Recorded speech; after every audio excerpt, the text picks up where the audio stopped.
Virgin Galactic's Q2 earnings came out yesterday, and we as investors got more than we bargained for. What is happening, investors? It is your boy Jack. I am not a financial advisor, I got the hoodie to prove it, and today we're speaking about a fan favourite, Virgin Galactic. Now I literally did only make a video on these a couple of days ago, but since then the Q2 earnings came out, and they were a lot more impactful than I initially expected them to be, in all honesty. As of recording this video, in the pre-market, Virgin Galactic shares are down almost 10%, people. That is coming off the back of a 7% rise yesterday as well. And I know a lot of you guys who watch this channel are invested in Virgin Galactic, so I want to explain what is happening and how I feel about the whole situation. So there are three primary pieces of news we have to go through today, okay? First of all is obviously the Q2 earnings, what actually happened. Secondly, okay, there is a proposed public offering of new common stock from Virgin Galactic, something that people in general don't like to see as it leads to share dilution. And Virgin Galactic have revealed a Mach 3 aircraft design, which is actually a very exciting piece of news. All in all though, some very impactful news and some very important news to stay up to date with if you are an investor. So guys, right before we get into the information, can I please ask you to smash a like on this video, as it genuinely helps me and the channel out so much and it means the world to me. If you're new around here, hit that juicy red subscribe button, people. Join the family, okay? We're nearly at 20,000 subs. When that happens, we are launching the Not a Financial Advisor merch, and I'm so excited for that. And please do drop me a comment down below. Let me know what you think about the video, and let me know what you think about the situation, especially if you are a shareholder.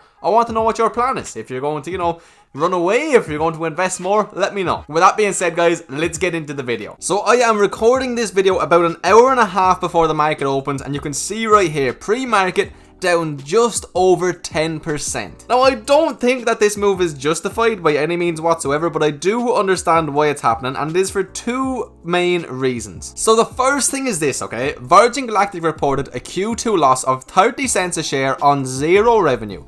Analysts expected a loss of 28 cents per share. That follows a 30 cent per share loss in Q1.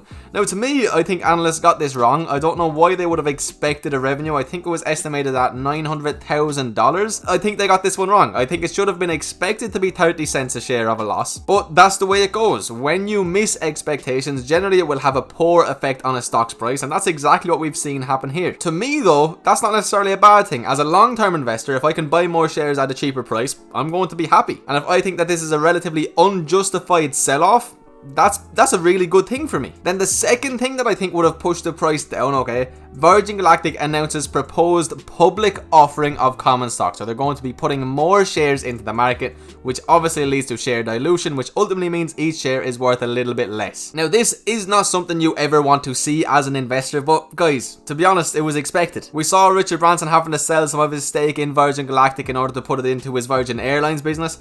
We know that Richard Branson and his businesses in general aren't in the best positions financially right now. Something like issuing some more common stock is going to help out with that. I would also like to remind you guys that as of right now, the percentage of shares held by insiders is 67.42% and held by institutions is just over 19%. There are not that many publicly traded shares available for SPCE right now in the grand scheme of things. So to be completely honest with you, this isn't particularly worrying to me. The current shares outstanding, okay, are 210.4 million and the float is 69.1 million. So let's actually have a look into this proposed public offering of common stock and see how that's going to affect things. So they've commenced an underwritten public offering of 20,489,000 shares of its common stock for expected gross proceeds of approximately $460 million. So an extra, let's say 20.5 million stock. Currently there is 210 million outstanding. All of the shares in the offering will be sold by Virgin Galactic, and in addition, Virgin Galactic expects to grant the underwriters a 30-day option to purchase an additional 3 million shares. The thing is as well, the proposed offering is subject to market and other conditions, and there can be no assurance as to whether or when the offering may be completed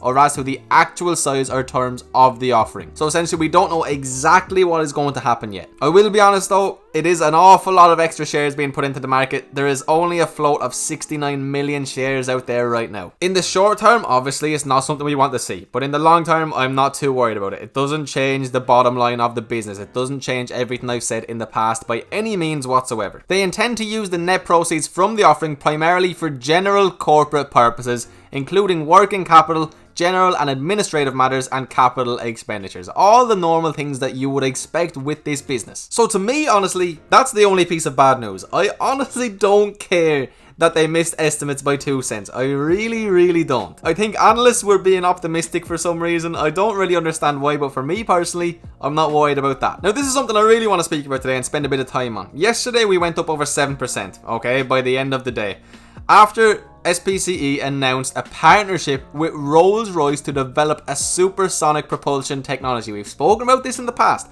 and a lot of people told me this wasn't going to come to fruition. It is beginning to. But before we get into that, let's actually look at the Q2 earnings. And just to give you an idea of how good 2020 has been so far, second quarter 2020 business highlights. Completed first glide flight of VSS Unity from Spaceport America, New Mexico. Completed second glide flight, and they achieved a glide speed of Mach 0.85. Cleared 3 new FAA verification and validation elements, bringing the total number of elements cleared to date to 27 out of 29. Literally a couple more test flights, they will be completely and utterly validated by the FAA. Completed numerous structural and mechanical installations on second Spaceship 2 vehicle.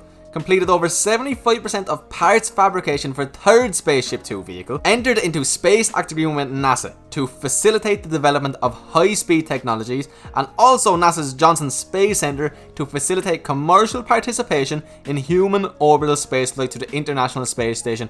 It has genuinely been an amazing year for this company so far. So much has been accomplished up to this day. This has been a really good start to the year. Now, the second quarter 2020 financial highlights. Cash position remains strong, with cash and cash equivalents of $360 million as of June 30th. And this stock offering should raise $460 million of additional capital. This is why, again guys, sometimes offering new shares is okay. Obviously, in an ideal world, it doesn't happen. It layers the dilution, blah blah blah, but it puts the company in a stronger position, okay? Virgin Galactic needs to be in a strong position to succeed. I kind of see it similarly to how certain companies have to cut their dividend payments in order to grow a little bit faster. Now, I know they're two completely different things, but that's the way I look at it. Sometimes it has to be done. So a net loss of 63 million compared to 60 million in the first quarter. 360 million of cash and cash equivalents on the balance sheet, with over another 460 million on the way. So GAAP selling, general and administrative expenses were down a little bit, and GAAP research and development expenses were up a little bit. Adjusted EBITDA up a little bit, and cash paid for capital expenditures totaled $6 million compared to $4 million in the first quarter of 2020. So in general, they're spending a little bit more money. Virgin Galactic expects to advance to the next phase of its test flight program with its first powered space flight from Spaceport America this fall, with 2 test pilots in the cockpit, okay? That's part 1. Virgin Galactic then expects to conduct a second powered spaceflight from Spaceport America with a crew of 2 test pilots in the cockpit and 4 mission specialists in the cabin, okay? And this is where things get exciting. Assuming both flights demonstrate the expected results, Virgin Galactic anticipates Sir Richard Branson's flight to occur in the first quarter of 2021, and this is a very real possibility. And if Richard Branson is to be flown to space, things will get real. Things will get very exciting very quickly for this company, and that could be as early as the first quarter of next year. Now, that pretty much is all you need to know about the revenue, okay? They spent a little bit more, lost a little bit more, it is what it is. No revenue, it is what it is. Operating loss a little bit worse, and again, just the total comprehensive loss in general a little bit worse. But it's not that much worse in all honesty, guys, and again, I don't see why this wasn't expected in all honesty. So current assets, let's say 360 million, okay? December 31st, 2019, we were at 480 million. So that shows that they went through 120 million in half a year, pretty much. Between the 360 million they have now and the 460 million they are about to raise, they're in a fine position, especially if they are going to be able to start bringing people to space, Richard Branson to space, as early as the first quarter of next year. Yeah, we missed earnings, etc, but financially, they seem to be in quite a good position. So it wasn't exactly the dream Q2, it wasn't particularly good Q2, but to me, it wasn't an unexpected Q2 by any means whatsoever. Now, what I actually think the most important piece of information is that a lot of the media seems to be ignoring, they just want to preach the doom and gloom, is this: Virgin Galactic unveiling the Mach 3 aircraft designed for high-speed travel and signs memorandum of understanding with Rolls-Royce. This has been a part of their vision, okay? Phase 3, point-to-point travel beyond tourism. Drive technological upgrades to disrupt long-haul travel. And as they say themselves, this is the ultimate application of the technology. Next generation revolution in transportation, okay? Significant global revenue opportunity. About a $900 billion total commercial aviation market and about a $600 billion total commercial passenger travel market, including a considerable portion focused on long haul. So a current business jet, just for reference, goes at a speed of Mach 0.8, a supersonic jet at a speed of Mach 2.0. And they just announced a partnership with Rolls-Royce to develop supersonic propulsion technology, people. So, you're all aware of the Concorde, okay? The Concorde aircraft flew from 1976 until 2003 with limited commercial appeal. Supersonic travel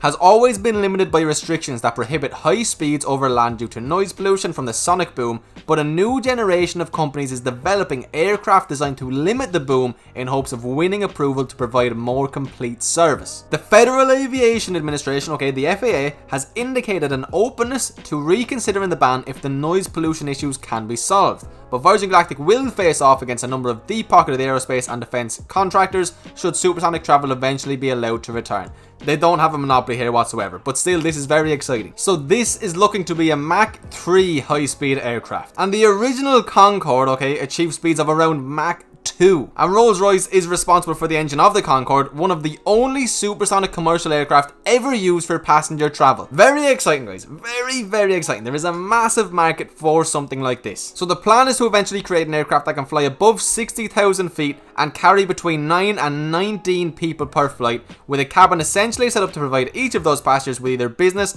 or first class style seating and service, okay? One other key element of the design is that it can be powered by next-gen sustainable fuel, okay, for more ecological operation. Virgin says that one of its aims is to act as a catalyst to adoption in the rest of the aviation community by coming up with baseline sustainable technologies and techniques. And I think that as of right now, especially with the new shares being issued, they have the means to do so. They will have the cash to do so. Another little piece of information I want to show you guys, okay, that I thought was quite cool. It has also received 700 refundable deposit payments from prospective passengers as part of its One Small Step initiative, up from 400 in Q1.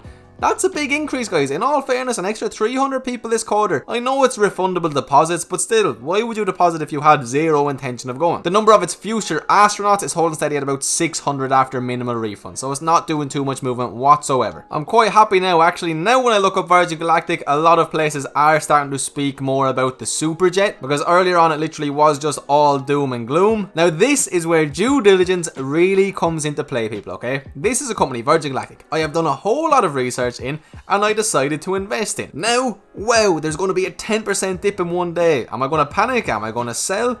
No, because I believe in the company and plan on holding on to them for years and years to come. What happens today, what happens this quarter, what happens next quarter, in the long term is not too important unless it's really, really significant news. If you haven't done due diligence and you just invested and you lose 10% in a day, you're going to get scared. You're not going to know what to do. And you know, that's when weak hands leave the market. They run away after losing some money. I would like to remind everybody that on the monthly chart, we're still up over 41%. Now, this is before the 10% dip that more than likely will come today, but still, we're up an awful lot, people. And a lot of us bought in around the $14 to $15 mark. I mean, if you did that, you're up over 66%. With companies that move 30+% in 2 days, or 13.5% in a day, you have to expect relatively large pullbacks every now and again, and this is just part of the cycle. But take this as a lesson. Do your due diligence, believe in the companies you invest in.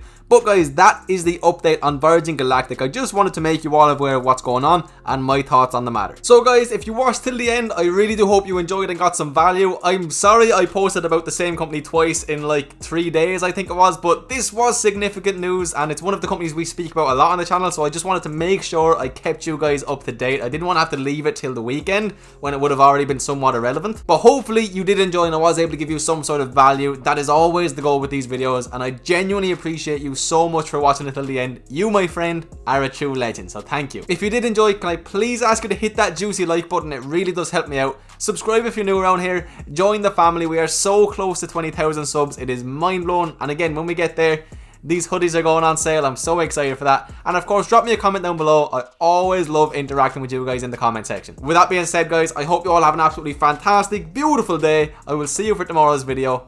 Peace.